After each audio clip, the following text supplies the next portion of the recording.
Hello and welcome to BQ Prime. You're joining us on this special broadcast where we're discussing RBL Bank's first quarter results for the financial year ending March 2024. We're joined with Mr. Subramaniakumar, the MD and CEO of RBL Bank. Welcome, sir, to this broadcast. I just wanted to start the first question with this 43% rise in net profit.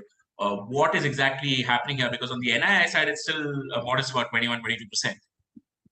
See, if you look at it, NII is growing at around 15% earlier, which has just gone up around 21%. And look at the cost is another one. OPEX cost has just grown only by 15%. These are two major factors which, as we narrated earlier also, we will be able to grow the advances. One of the major factors which contributed to that is that our retail advances grew by 34% YOY, and the total overall advances grew by 21% YOY. And the margin with which we operate in this space, in the retail especially, has contributed to the higher NII, which helped us to reach this pattern. Okay, sir. That's interesting. I'll come to the advances part in a short while, but I want to talk about the OPEX that you mentioned, that's gone up only by about 15%. How are you controlling the expenditure side of the story? What is the bank doing differently? See, all the investment which are required in our technology and the manpower was consumed in last 2-3 quarters. If you're starting from FY22 onwards, that was investment which is going on. And it will continue to be maintained in the same range as we move forward also. One of the factors which tilted the cost income ratios to be reduced is that it is our NII was not growing, which has started giving it. So the revenue growth was one of the reasons for our cost income ratio to be moderated, and we will be in the same range. But as the expense is concerned, yes, we will continue to be in the same ballpark figure what we have been achieving it for this quarter. Okay, so coming to the advances story, so your non-wholesale book, I mean, you're terming it as retail, but there's obviously some of the other elements also in it. Business loans have not grown at all during the first quarter. So I'm just trying to understand, is that a conscious strategy to maybe realign the portfolio a little bit? See, if you recall, if I understand your question clearly, you wanted to know that which segment has grown in advances. Is that right? Yes. Okay. But also on your business loan, specifically that portfolio, that's not grown. So I'm just curious to understand. You have to look at the entire balance sheet, which we have been talking about it in two major parts. One is a wholesale bank, which consisting of a corporate book as well as a commercial book. We also said that within that particular space, we will be growing the commercial book, which is a focus, which gives me a little extra margin. That is what we have been targeted. We have said that that will reach around 30-35% of the total book by 26. So the remaining part, the additional book, which consisting of the retail, which will be around 60-65% by 26. There, we were not having a multiple products first. So we launched and relaunched some of the products like housing loan and mortgage loan and business loan. When I say business loan, it comprises of the retail business loan or working capital term loan, which is there up to 7.5 crores is what we call it as a business loan. The mortgage loan is, you know, the LAP is called the mortgage loan. And we have a housing loan. See, the LAP and housing loan, the business loan, which is a part of that, grew around 158%. And this will continue to grow. And this will be one of the engine which is contributing for the growth of the retail. Plus, additionally, we are already growing in our microfinance as well as in our credit card. We'll continue to grow. These 2 quarters, you would have seen that the contribution of microfinance has been phenomenal. They were able to increase it by 2,100 crores. They are contributing to the tune of around 700 crores per month, which will continue to be done in the same range. And one of the another 2-3 areas where we'll grow in next 3 quarters will be two-wheeler, gold loan, used car 4-wheeler. These are the areas where we'll be growing. So we will be able to maintain the momentum of the credit growth in retail and overall credit growth the same range what we have been committing. Okay. I want to touch about on the mortgage portfolio. So, you know, by and large, people are expecting that this is the peak of the interest rate cycle. If that is the underlying assumption, then expectation will be that eventually over the next few months, you will see some amount of downward revision on the interest rate as well. Or at least that's a possibility. I'm just curious to understand why still your mortgage lenders are lining up to banks, because this will probably be the peak of the interest rate cycle. That they're probably paying the highest amount of interest rate on their loans. Why are they tying up on home loans now versus, say, maybe 6 months down the line when things might look slightly different? See, the point is, it is about the availability of the space in the market. If you look at the space, there are certain cities where the people have realized that instead of getting onto the rented accommodation to own the accommodation. So if you look at it, the houses which are in the range of 1 crore to 1.5 crores in the market like Mumbai is a hard cake.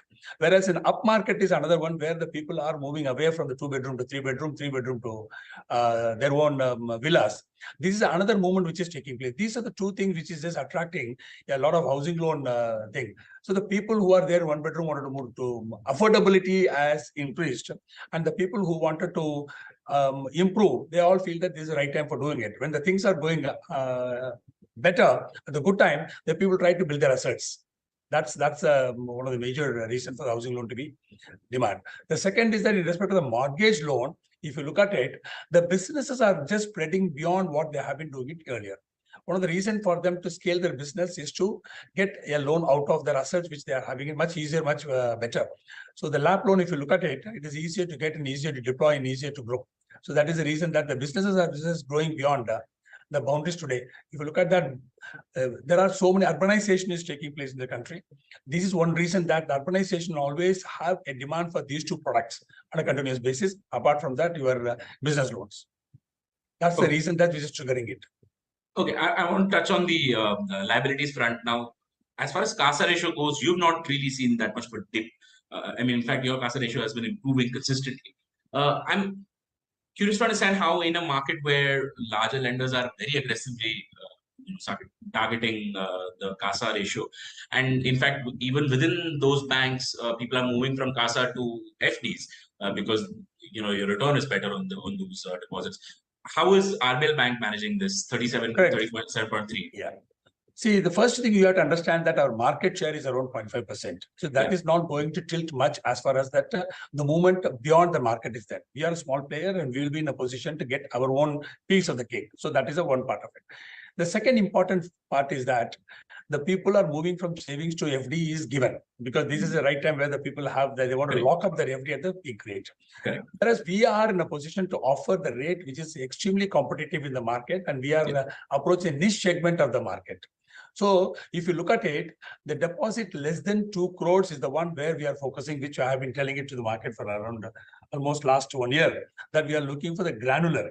If I look at that particular growth, that is more than 20 plus growth, which we have been consistently seeing it. And if you look at that, the LCR deposit for the bank is somewhere around 42.7%, which is high.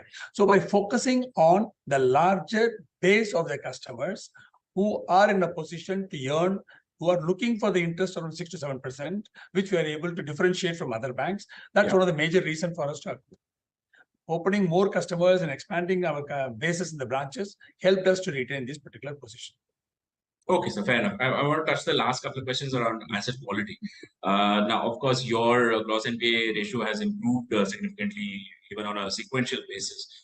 I want to understand in terms of future outlook, what is it that you're looking at in terms of the asset quality? Is this downward trend going to continue? Is there, or are you expecting that probably stabilizes around the 2-3% range? See, we have been consistently showing this drop of our GNPA, and we will continue to show that. We will improve on that number of 3.22 as we move forward. It will still come down. If you look at it, some of these areas where we have been able to contain the slippage, which will continue, which we are pretty strong about it, because our credit monitoring and credit underwriting models have gone a sea change. With the complete analytics background, we are confident of maintaining this downward trend of GNPA. And net NPA is already 1%, and we are pretty sure that as we move forward, it will also drop beyond the 1% range. Okay, and going ahead, is there any need for further capital because your growth plans seem to be still going pretty strong? Yeah, we have a good cushion there. You can see that we are approximately around 17%. It is, to be precise, somewhere around 16.68% is my CRAR, and around 15.05% is what the CET1. There's no hurry for us to get into the market for equity. We don't intend to get into the market for raising the capital again. All right. Thank you so much, Mr. Subramaniakumar, for joining us in this conversation. Thank you.